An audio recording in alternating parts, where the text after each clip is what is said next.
Ya Allah, Allah, Allah, Allah, Allah, Allah, Allah. ولا تخالطه الظنون ولا يصفه الواصفون ولا تغيره الحوادث ولا يخشى الدوائر يعلم مساقيل الجبال ومكاييل البحار وعدد قطر الأمطار وعدد ورق الأشجار وعدد ما أظلم عليه الليل وأشرق عليه النهار لا تواري منه سماء سماء ولا أرض أرضا ولا بحر ما في قعر ولا جبل ما في وعر ونشهد أن سيدنا ومولانا محمدا عبده ورسوله أما بعد فأعوذ بالله من الشيطان الرجيم بسم الله الرحمن الرحيم قال الله تبارك وتعالى الطلاق مرتان فإمساك بمعروف أو تسريح بإحسان وقال تعالى يا أيها النبي إذا طلقتم النساء فطلقوهن لعدتهن وأحصوا العدة واتقوا الله ربكم لا تخرجوهن من بيوتهن ولا يخرجن إلا أن يأتين بفاحشة مبينة وقال النبي صلى الله عليه وسلم ثلاث جدهن جد وحظلهن جد النكاح والطلاق والرجعة وعن عبد الله بن عمر رضي الله تعالى عنهما أن النبي صلى الله عليه وسلم قال أبغض الحلال إلى الله تعالى الطلاق أو كما قال عليه الصلاة والسلام رب اشرح لي صدري ويسر لي أمري واحلل عقدة من لساني يفقه قولي رب زدني علما رب زدني علما رب زدني علما. تمام احباب درود شریف اللهم صل على محمد وعلى آل محمد كما صليت على إبراهيم وعلى آل إبراهيم إنك حميد مجيد اللهم بارك على محمد وعلى آل محمد كما باركت على إبراهيم وعلى آل إبراهيم إنك حميد مجيد. میرے محترم بزرگوں، دوستوں، بھائیوں، عزیز نوجوان ساتھیوں، اللہ تبارک و تعالی نے حضرت انسان کو پیدا فرمایا اور خود انہی میں سے انسان کے اندر سے انسان کا جوڑا پیدا فرمایا وَخَلَقَ مِنْهَا زَوْجَهَا وَبَثَّ مِنْهُمَا رِجَالًا كَثِيرًا وَنِسَاءً. اللہ تبارک و تعالی نے سیدنا حضرت آدم علیہ السلام کو پیدا فرمایا اور ان کو جنت میں ٹھہرایا تو آدم علیہ السلام جنت میں تمام تر نعمتوں اور تمام تر انعامات سے لطف اندوز ہونے کے باوجود جو ہے تنہائی کا شکار تھے، اپنے آپ کو اکیلا محسوس فرماتے تھے. تو اللہ تبارک و تعالی نے ان کی اس وحشت کو، اس بیگانگی کو دور کرنے کے لیے ان کا جوڑا، ان کا ساتھی اور ان کا رفیق حیات حضرت حوا کو پیدا فرمایا. اور اللہ تبارک و تعالی نے اس کی وجہ بھی بیان فرمائی قرآن میں کہ جوڑے کا پیدا کرنے کا مقصد یسکن الیہ، تاکہ اس سے سکون حاصل کرے، اس سے انس حاصل کرے. تو یہ جو انسانی سلسلہ ہے، جو انسان کا سلسلہ ہے بقا کا اور انسان کے توالد و تناسل کا، یہ نکاح کے ذریعے ممکن ہے. نکاح جو ہے یہ ایک ایسی عبادت ہے، علماء نے لکھا ہے کہ دو عبادتیں ایسی ہیں جو جنت میں جانے کے بعد بھی برقرار رہیں. دو عبادتیں ایسی ہیں جو جنت میں، نہیں تو دنیا تو یہ دارالاحکام ہے، یہاں ہم نے احکام بجا لانے ہیں، سر انجام دینے ہیں، ان پہ عمل پیرا ہونا ہے. آخرت میں عمل کرنے کا گھر نہیں، وہ تو جزا کا گھر ہے اور وہ تو جو ہم دنیا میں کر کے گئے اس کے بدلے کا گھر ہے. لیکن وہاں بھی کچھ باتیں ایسی ہوں گی جو آدمی سر انجام دے گا، ان میں سے ایک عبادت نکاح کی ہے. نکاح کی جو عبادت ہے یہ جنت میں بھی ہوگی، کیونکہ جنت میں بھی اللہ تبارک و تعالیٰ نکاح کریں گے. تو یہ نکاح جو ہے یہ انسان اور حیوان میں مابہل امتیاز ہے، مابہل فرق ہے. لیکن حیوانات میں بھی سلسلہ چل رہا ہے، ان کی نسلیں بڑھ رہی ہیں، لیکن ان کا کوئی نکاح کا نظام نہیں ہے. لیکن اللہ تبارک و تعالیٰ نے انسان کو جو شرافت عطا فرمائی ہے، اسی کی وجہ سے اللہ نے انسان کو یہ نکاح کا حکم عطا فرمایا. اور یہ نکاح جو ہے آپ صلی اللہ علیہ وسلم نے ایک حدیث میں فرمایا عشر من الفطرہ، کہ 10 باتیں ایسی ہیں، 10 چیزیں ایسی ہیں جو تمام انبیاء کی سنتیں ہیں. ان میں سے آپ نے نکاح کو بھی شمار فرمایا کہ نکاح بھی تمام انبیاء کی مشترکہ سنت ہے. اور یہی وجہ ہے کہ سوائے 2 نبیوں کی، حضرت یحییٰ علیہ السلام اور حضرت عیسیٰ علیہ السلام کے، باقی تمام نے نکاح فرمایا. اور حضرت عیسیٰ علیہ السلام بھی جب انشاءاللہ قیامت سے پہلے دوبارہ اس دنیا میں تشریف لائیں گے اور ان کا نزول ہوگا تو وہ بھی نکاح فرمائیں گے. تو یہ تمام انبیاء کی مشترکہ سنت ہے. اور یہ جو نکاح کا بندھن ہے، یہ جو نکاح کا رشتہ ہے، یاد رکھیں اس میں اللہ تبارک و تعالیٰ نے بہت سے فوائد رکھے ہیں. اس میں 2 بڑے اور اہم مقاصد ہیں نکاح کے. ویسے تو میں نے عرض کیا بہت سے، جو 2 مرکزی اس کے آپ مقاصد کہہ رہے ہیں، 2 بڑے اہم اس کے جو مقصد ہیں. ایک آدمی کی عفت اور پاک دامنی، کہ آدمی نکاح کے ذریعے پاک دامنی اختیار کرتا ہے، غلط راہوں سے بچتا ہے، اور بد نگاہی سے، بد نظری سے، بد خیالی سے اس کی حفاظت ہوتی ہے. اور دوسرا جو اس کا اہم مقصد ہے وہ نیک اولاد کا حصول، کہ اس کے ذریعے آدمی اللہ تبارک و تعالیٰ آدمی کو اولاد عطا فرماتے ہیں. تو اس لیے شریعت نے یہ کہا ہے کہ نکاح جو ہے یہ شریعت کا مزاج یہ ہے کہ اس کو جیون بھر کا جو ہے اس کو ساتھ ہونا چاہیے، ہمیشہ کا ساتھ ہونا چاہیے. نکاح زندگی کا ایک تعلق ہونا چاہیے. نکاح کا توڑنا یا اس کا ٹوٹنا یہ شریعت میں پسندیدہ نہیں ہے. یہی وجہ ہے کہ شریعت نے ترغیب دی ہے اس بات کی کہ نکاح کو برقرار رکھا جائے، نکاح کو توڑا نہ جائے. جہاں تک کوئی شدید مجبوری نہ ہو، جہاں تک آدمی یعنی جہاں تک اس کے ہاتھ میں ہو، جہاں تک ممکن ہو، اس کو نکاح کو نبھا کی کوشش کرے، اس کو برقرار رکھنے کی کوشش کرے، توڑے نہیں. یہی وجہ ہے کہ فرمایا ابغض الحلال الی اللہ الطلاق، کہ جو چیزیں مباح ہیں، حلال ہیں، آدمی کر سکتے ہیں، ان میں سب سے زیادہ ناپسند اللہ تبارک و تعالیٰ کو طلاق ہے. کہ طلاق جو ہے یہ اللہ کو پسند نہیں ہے. اور ایک حدیث میں فرمایا کہ تحت الظلہ عرش، کہ جب کسی عورت کو طلاق ملتی ہے تو اس سے اللہ کا عرش ہل جاتا ہے، اس لیے کہ اس کے جو اثرات ہوتے ہیں وہ بہت دور تک پہنچتے ہیں. اور یعنی ہمیں عام طور پہ اس کی طرف نگاہ نہیں جاتی، لیکن جو اس کی خرابیاں ہوتی ہیں، جو اس کے مفاسد ہوتے ہیں، جو دور بین لوگ ہوتے ہیں، جو دور کے دیکھنے والے ہوتے ہیں، وہ اس چیز کو سمجھتے ہیں کہ اس کے اثرات کہاں تک پہنچیں. یہی وجہ ہے کہ حدیث پاک میں آتا ہے کہ ابلیس جو ہے، ابلیس یہ روزانہ جو ہے اپنا جو اس کے چیلے ہیں، جو اس کے چمچے ہیں، ان سب کو بھیجتا ہے اور لوگوں کو گناہ کرنے کے لیے ان کو ترغیب دیتا ہے، وہ جا کر کے لوگوں سے گناہ کراتے ہیں.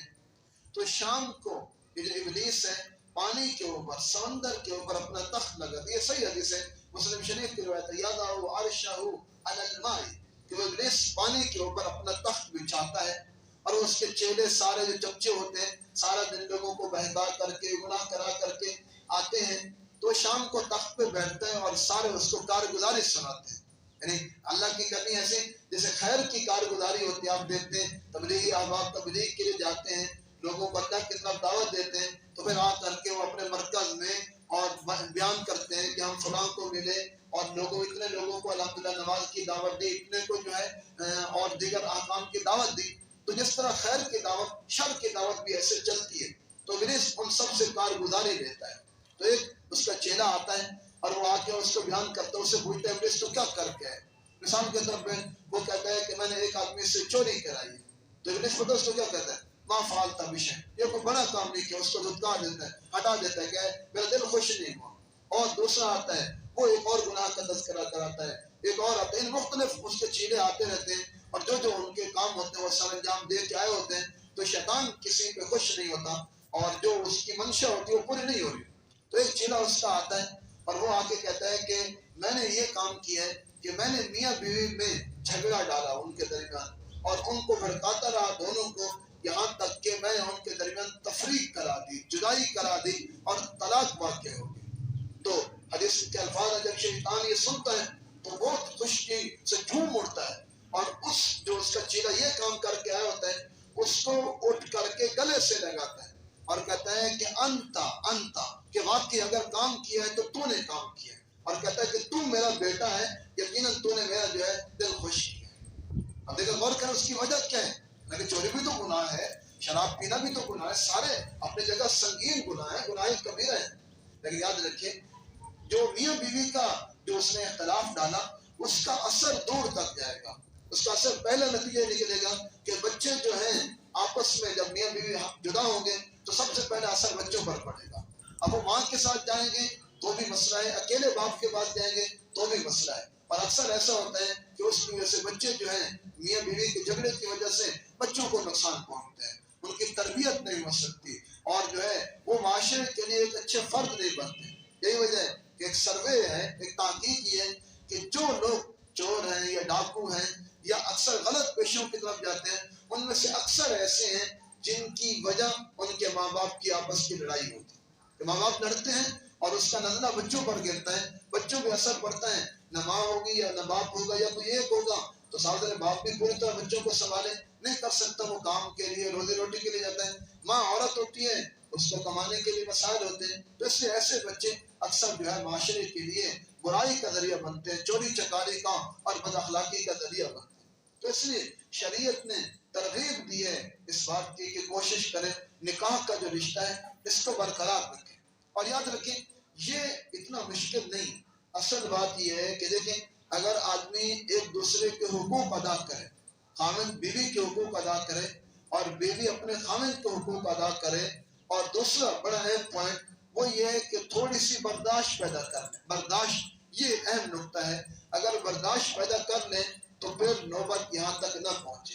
تو یہ دونوں چیزیں ہمارے اندر کمی ہے، ہر بندہ اپنا حق لینے کی تو کوشش کرتا ہے کہ مجھے یہ بھی میرا حق ہے، یہ بھی مجھے ملنا چاہیے، یہ بھی مجھے ملنا چاہیے، لیکن مجھ پہ کیا ذمہ داریاں ہیں، میرے اوپر دوسروں کے کیا حقوق ہیں، اس کی طرف ہماری توجہ نہیں ہے۔ ہمارے استاد صاحب تھے رحمۃ اللہ علیہ، مولانا صدیق صاحب، وہ فرمایا کرتے تھے کہ دنیا میں آپ نے دیکھا ہوگا مختلف تنظیمیں بنی ہوئی ہیں، ادارے بنے ہوئے ہیں، اور وہ سارے تنظیمیں وہ ادارے اپنے حقوق کی بات کرتے ہیں، کرنی چاہیے، حق لینا کوئی برا نہیں ہے، حقوق کی بات کرنی چاہیے، لیکن فرماتے تھے کہ آپ نے کبھی نہیں دیکھا کوئی ادارہ بنا جو حقوق دینے کے لیے آیا ہو کہ ہم حقوق دیں گے، ہمارے ذمہ جو حقوق ہیں یہ ادارہ اس لیے بنا ہے کہ لوگ آ کے ہم سے حقوق لیں، ایسے ادارے نہیں بن رہے۔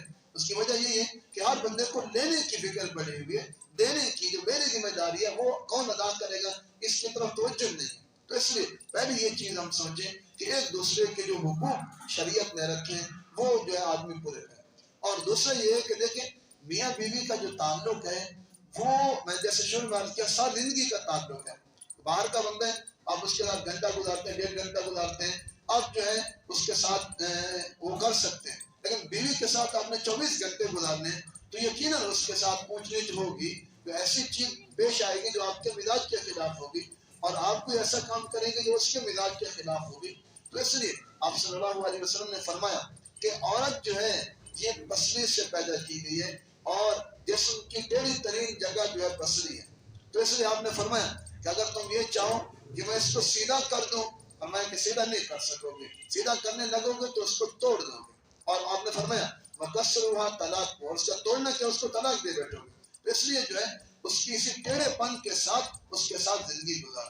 لیکن ہر انسان یہ سوچے اگر میرے بیوی کے اندر ایک خامی ہے، 2 خامیاں ہیں، 3 خامیاں ہیں، تو اس میں جو ہے سینکڑوں اس میں بھلائیاں بھی تو ہیں، اس میں اچھے پہلو بھی تو ہیں، مثبت باتیں بھی تو ہیں، تو صرف 1 یا 2 یا 3 باتوں کو لے کر کے سینکڑوں اس کی بھلائیاں، اس کی خوبیاں، اس کی اچھائیاں، آپ کے لیے خدمت کرنا اور جو ہے سردی گرمی برداشت کرنا اور ساری چیزوں کو بالکل یک کر دینا، نظر انداز کر دینا، یہ جو ہے حق تلفی ہے۔ تو اس لیے جو ہے اس کو برداشت کرنا سیکھیں، اور مردانگی بھی یہی ہے۔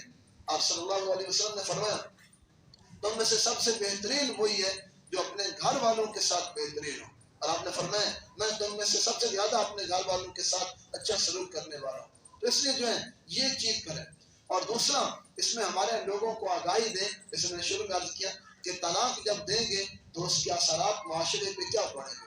ہمارے دیکھیں عرب میں اگرچہ طلاق ناپسندیدہ ہے لیکن ان کی ترتیب اور تھی. ان میں دوسری شادی کا رواج تھا. کوئی عورت ایسی نہیں ہوتی تھی اگر اس کو طلاق ہو جائے یا بیوہ ہو جاتی تھی تو یہ کوئی عیب والی بات نہیں تھی، نارمل روٹین کی بات تھی. اس کا جلدی ہی نکاح دوسرا ہو جاتا تھا.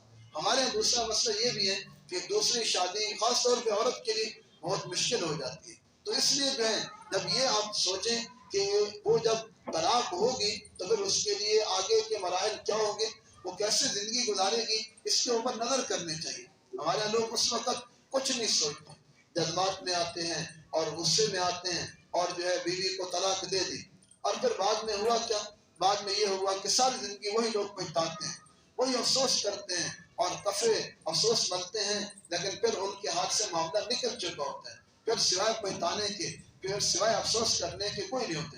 میں ایک مسئلہ پیچھے دن پڑھ رہا تھا کہ ایک مفتی صاحب سے ایک بندے مسئلہ پوچھا کہ میری بیوی ہے، اس میں یہ خرابی ہے، اس میں یہ خرابی ہے، اس میں 3-4 خرابیاں اس نے گنوائی. اور پھر مسئلہ پوچھا کہ میں اس بیوی کو طلاق دے دوں. تو انہوں نے بڑا پیارا جواب دیا، کہا میاں تم ذرا اپنے گریبان میں جھانک کے دیکھو تمہارے اندر کتنی برائی ہے، تمہارے اندر کتنی خرابی ہیں، اور دیکھو تمہارے اندر یہ خرابی ہو سکتی ہے پھر بھی اللہ تعالیٰ تمہیں برداشت کیے ہوئے ہیں. تمہارے اندر یہ بھی خرابی ہو سکتی ہے، یہ کمی ہو سکتی ہے، یہ تمہارے اندر کمی ہو سکتی ہے. اس کے باوجود اللہ تبارک و تعالیٰ نے اپنی نعمتوں کا سلسلہ تمہارے اوپر برقرار رکھا ہوا ہے. روزی روٹی دے رہے ہیں اور عزت دے رہے ہیں، پیسہ دے، جو چیز تمہیں ضرورت ہے اللہ تبارک و تعالیٰ تمہیں دے رہے ہیں. حالانکہ ان چیزوں کا استحقاق تمہارے اندر نہیں ہے، یہ نہیں کہ تم اس کے مستحق ہے، تو اس کے باوجود اللہ تبارک و تعالیٰ تمہارے ساتھ یہ معاملہ کر رہے ہیں. تو لہٰذا بیوی کی 1-2 کمی کو دیکھ کر کے اس کو طلاق کا فیصلہ کر دینا، اس کو طلاق دے دینا، یہ تمہارا پسندیدہ فعل نہیں ہے. تو اس لیے اس پہلو کو ہمیں دیکھنا چاہیے. اور جو باتیں یاد رکھیں، طلاق دینے کے بعد ہم سارے سوچتے ہیں. ہمارے یہاں لوگ مسائل پوچھنے آتے ہیں، طلاق دے دی، اب اس کے بعد دکھڑا سنائیں گے اور روئیں گے کہ بچے چھوٹے چھوٹے ہیں، وہ کیا ان کا بنے گا، وہ رل جائیں گے. ٹھیک ہے، میرے لیے کیا مسئلہ ہوگا، میں جوان آدمی ہوں، میں کہاں جاؤں گا، عورت اس کا کوئی نہیں ہے، وہ کہاں جائے گی. تو یہ ساری بہت سی مسائل، برادری خاندان دونوں ٹوٹ جائیں گے. اور یہ باتیں ساری صحیح ہیں، لیکن کرنا یہ ہے کہ ان باتوں کو طلاق دینے کے بعد نہیں، طلاق دینے سے پہلے سوچنا ہے کہ اگر میں طلاق دوں گا تو اس کا نتیجہ کیا ہوگا، اس کے ثمرات کیا نکلیں گے، اس کے اثرات کہاں تک جائیں گے. اگر یہ آدمی پہلے سوچ لیتا تو شاید یہ نہ دیتا. اور دوسری بات میں یہاں یہ عرض کروں کہ میں نے جیسے شروع میں عرض کیا کہ طلاق دینا کوئی پسندیدہ عمل نہیں ہے، لیکن شریعت جو ہے، ہماری شریعت اس میں اعتدال ہے. ہر چیز کو شریعت نے بیلنس کے ساتھ رکھا. دیکھیں بعض دنیا کے 2 بڑے مذاہب کی ہم بات لیتے ہیں. یہودیوں کے یہاں طلاق کا معاملہ بہت سہل ہے، ہلکا ہے، اور وہ دھڑا دھڑ طلاقیں دیتے تھے. نہ ان کے یہاں طلاقوں کی کوئی حد مقرر تھی اور نہ کوئی پابندی تھی، نہ کوئی وہ تھی، اور وہ دیتے تھے. یہ بھی اتنا زیادہ چھوٹ اچھی نہیں ہے. اور عیسائیوں کے یہاں معاملہ اس کے برعکس ہے کہ ان کے یہاں طلاق کا تصور مذہبی، اب کیا ہو رہا ہے وہ ایک الگ چیز ہے. ان کے مذہبی طور پہ کیا تھا، اصل کیا تھا، میں وہ عرض کر رہا ہوں. ان کے یہاں طلاق کا تصور ہی نہیں تھا. اب ساتھ دے کہ اگر بالفرض انسان کو طلاق دینے کی نوبت آ بھی جاتی ہے تو آپ کو کیا کرے، جان چھڑا ہی نہیں سکتا تھا. تو شریعت نے سورۃ النساء میں اس کی پوری تفصیل بیان کیا. قرآن نے کہا کہ جب دیکھو میاں بیوی کا اختلاف ہو جائے تو قرآن نے سب سے پہلے مرد کو کہا فَإِذُوهُنَّ، سب سے پہلا کام یہ ہے کہ تم انہیں سمجھاؤ، انہیں نصیحت کرو، افہام و تفہیم سے معاملہ حل کرو. کیونکہ بہت سی باتیں ایسی ہیں جو غلط فہمیاں ہوتی ہیں. اگر آدمی بیٹھ کر کے محبت کے طریقے سے، محبت سے، پیار سے سمجھا دیں تو اگلا بندہ سمجھ جاتے ہیں. تو اس لیے پہلے جو ہے طلاق کا استعمال کرنا یہ شرم پسند ہے، اس کو سمجھائیں. فَإِذُوهُنَّ قرآن کے الفاظ ہیں. اچھا اگر وہ واضح سے بھی، سمجھانے سے نہ سمجھے تو اگلا درجہ قرآن نے خود فرمایا وَاهْجُرُوهُنَّ. اب اگلا درجہ یہ ہے کہ ان سے بستر الگ کر، تھوڑی سی اس کو تنبیہ ہو جائے کہ جو ہے میرا خاوند مجھ سے ناراض ہے اور جو ہے وہ مجھ سے الگ ہو گیا ہے. تو تھوڑی سی اگر واقعی عورت وفادار ہو اور گھر کو گھر سمجھتی ہو تو یہ اس کے لیے بڑی سزا ہے کہ اس کا خاوند کا اس طرح روٹ جانا، اس سے الگ ہو جانا، اس کے دل پہ چوٹ لگتی ہے. تو قرآن نے ایسے نہیں کہا، تو اس سے بستر الگ کرنا. انشاءاللہ امید یہ ہے کہ اس مرحلے پہ آ کے وہ سدھر جائے. اگر وہ پھر بھی نہیں مانتی تو قرآن کہتا ہے وَاضْرِبُوهُنَّ، پھر ان کو مار بھی سکتے ہو، لیکن اس کے مارنے کے لیے بھی شریعت نے شرائط رکھی. مارنے کے لیے یاد رکھیں شریعت نے ہر چیز کا، میں نے عرض کیا، اصول بتایا. مارنا ہے تو خود حدیث میں اس کی وضاحت کی گئی، صرف 1 یا 2 دفعہ، یعنی 1 تھپڑ یا 2 تھپڑ مار سکتے، زیادہ نہیں. اسی طرح اس میں بھی یہ بھی شرط ہے کہ منہ پہ نہیں مار سکتے. اور اس طرح کسی بھی جسم کے نازک حصے پہ نہیں مار سکتے، اور اتنا نہ ماریں کہ اس کے جسم پہ کوئی نشان پڑ جائے، اور اس کو جو ہے یعنی اتنا مارنا کہ اس کو عبرت بنا دینا، یہی مقصود ہو تنبیہ، ہلکی سی تنبیہ، یہ تیسرا مرحلہ۔ اگر یہ بھی نہ ہو سکے، یہ قرآن کے میں سورۃ النساء کے آیت میں پڑھ رہا ہوں، تو قرآن نے کہا فَبَعَثُوا حَكَمًا مِّنْ أَهْلِهِ وَحَكَمًا مِّنْ أَهْلِهَا۔ اگلا معاملہ یہ ہے کہ پھر اگر آپس تک نہ بن سکے تو پھر جو خاندان کے بڑے ان تک یہ بات پہنچاؤ۔ ایک جو ہے صالح، ایک فیصلہ کرنے والا عورت کی طرف سے ہونا چاہیے، اور ایک صالح فیصلہ کرنے والا مرد کی طرف سے ہو۔ ان یریدا اصلاحا یوفق اللہ بینہما، اگر وہ خیر خواہی کے ارادے سے، اصلاح کے ارادے سے آپس میں بات چیت کریں گے، صلح کی کوشش کریں گے، تو انشاءاللہ اللہ صلح کی صورت پیدا کر دے گا، اور یہ بہت بڑا ثواب کا کام ہے۔ یاد رکھیں، دو میاں بیوی جو روٹھے ہوئے ہوں ان کو آپس میں منانا یہ بہت عظیم کام ہے۔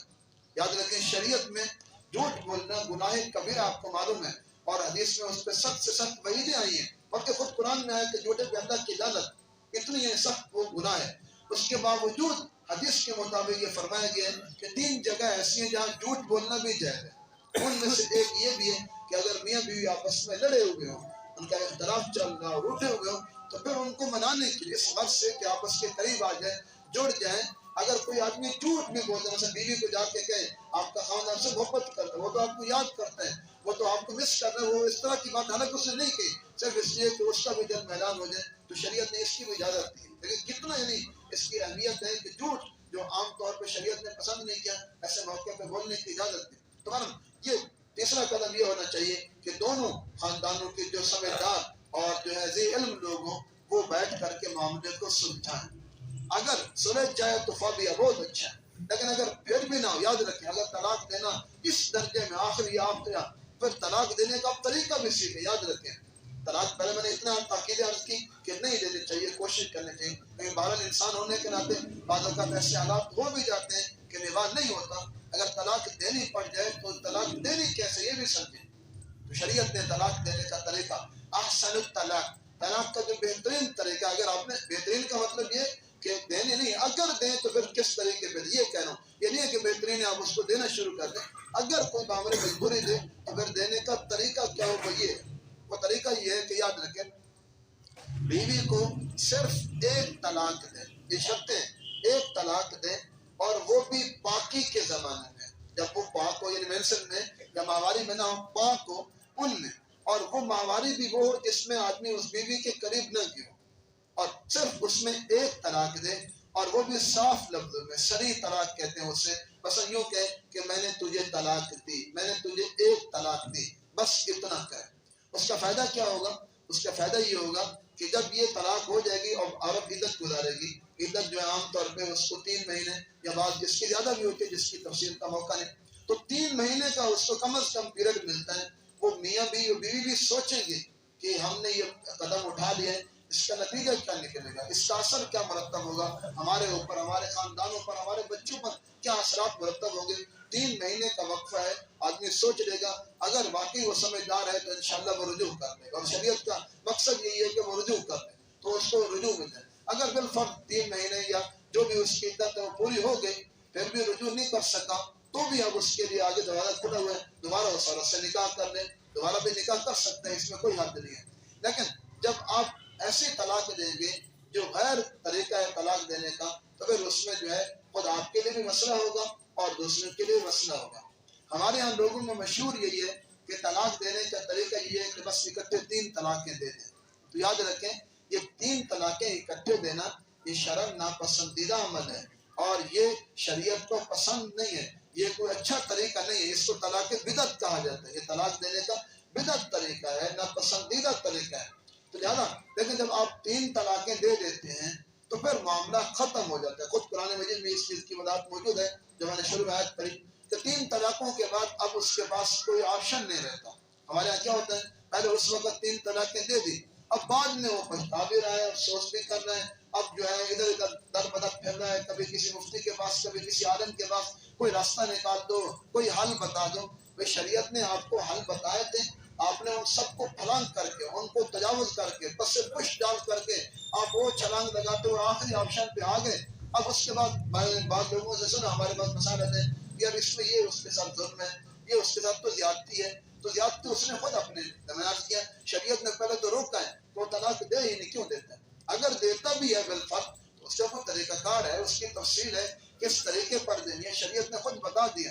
لہٰذا اب یہ کہنا کہ بھئی میرے سے غلطی ہو گئی تو اب اس کا کوئی حل نہیں ہے. تو اس لیے جو ہے طلاق دینے سے پہلے 100 بار سوچیں کہ میں یہ کیا کرنے والا ہوں اور اس کا اثر کیا ہوگا. اور جب طلاق دے دیتے ہیں تو پھر ہمارے یہاں لوگوں کی عجیب عجیب قسم کی ہم باتیں سننے کو ملتے ہیں. آج دوست یہ کہتے ہیں کہ میری نیت نہیں تھی، ویسے میں نے کہہ دیا. بعض کہتے ہیں میں نے ڈرانے کے لیے کہہ دیا تھا، دھمکانے کے لیے کہہ دیا تھا. تو یاد رکھیں صحیح حدیث موجود ہے، میں نے آپ کے سامنے پڑھی.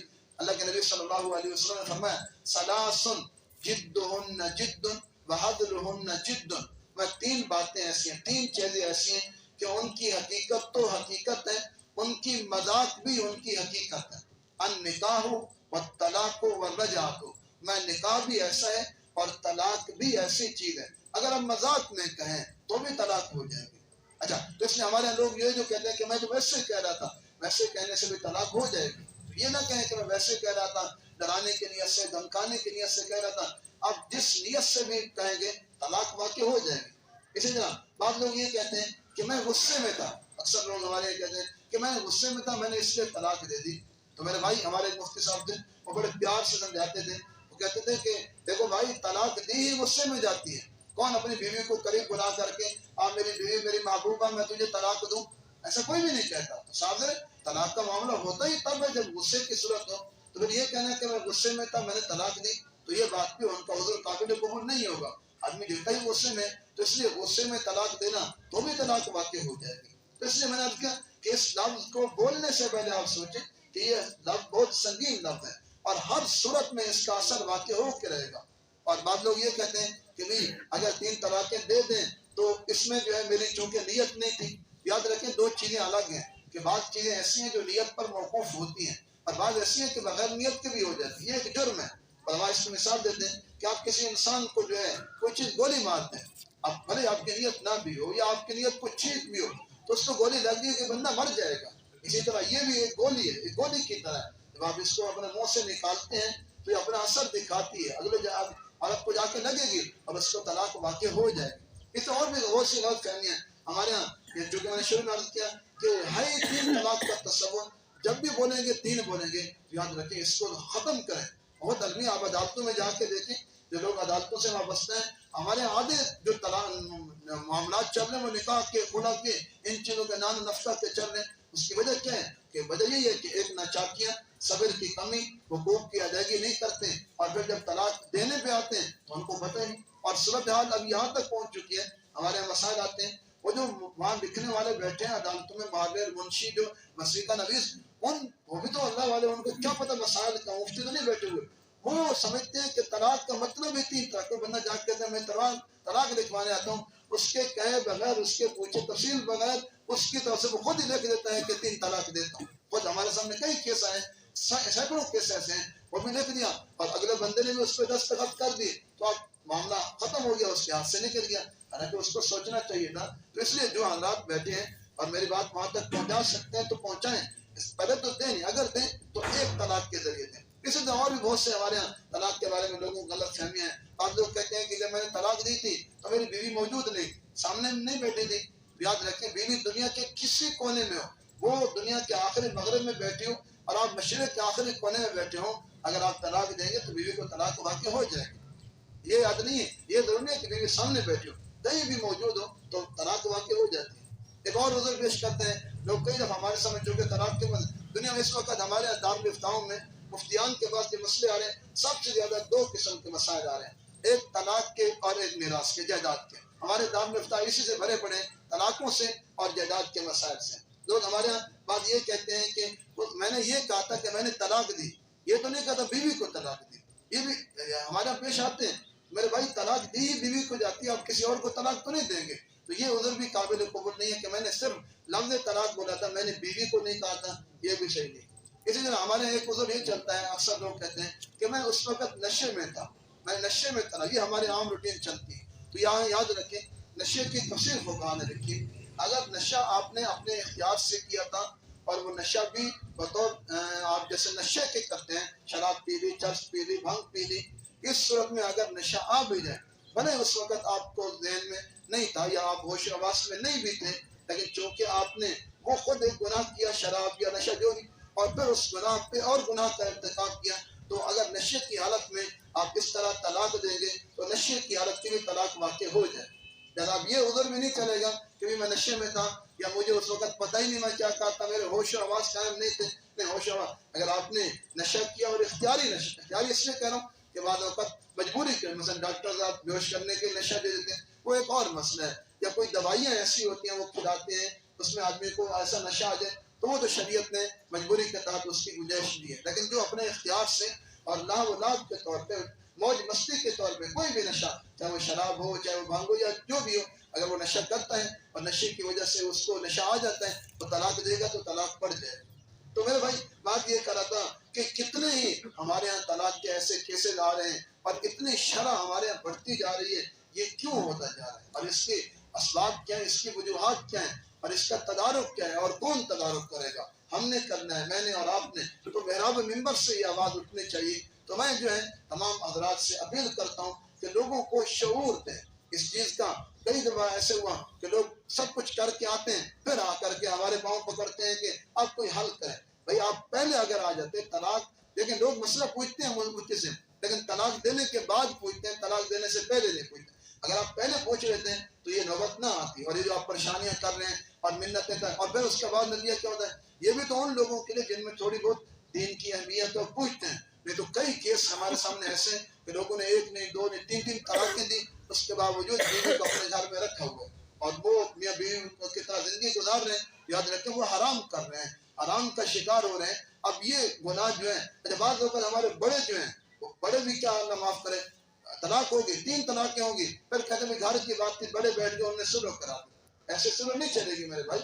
جب صراحتاً قرآن حدیث کا حکم آ گیا تو اس کے خلاف پھر بڑوں کو یہ سلوک کرنا اور یہ چیزیں درست نہیں ہوگی۔ تو اس لیے جو ہے معاشرے میں یہ بڑھتی ہوئی چیز ہے اور اس کو یعنی زیادہ اس کی تعداد بڑھتی جا رہی ہے۔ اس پہ ہمیں غور سے سوچنا ہوگا، فکر کرنی ہوگی کہ ہمارے معاشرے میں کیوں ہو رہا ہے اور اس کا سد باب کیا ہے۔ لوگوں کو مسائل کی آگاہی دیں، شعور پیدا کریں۔ طلاق پہ جو اثرات مرتب ہوتے ہیں، خاندانوں کے جھگڑے، بچے رل جاتے ہیں، اور پھر عورت کے لیے مسائل، مرد کے لیے مسائل، ان ساری چیزوں کو لوگوں کے سامنے رکھیں تاکہ لوگ اس چیز سے بچیں اور ہمارا معاشرہ امن کا گہوارہ بنے، اور جو نکاح کا مقصد تھا سکون، وہ ہمیں حاصل ہو۔ اگر ہم یہ چیزیں نہیں کریں گے تو پھر ایسے ہی بے چینی، بے قراری اور اضطراب اور اس طرح جیسے چل رہا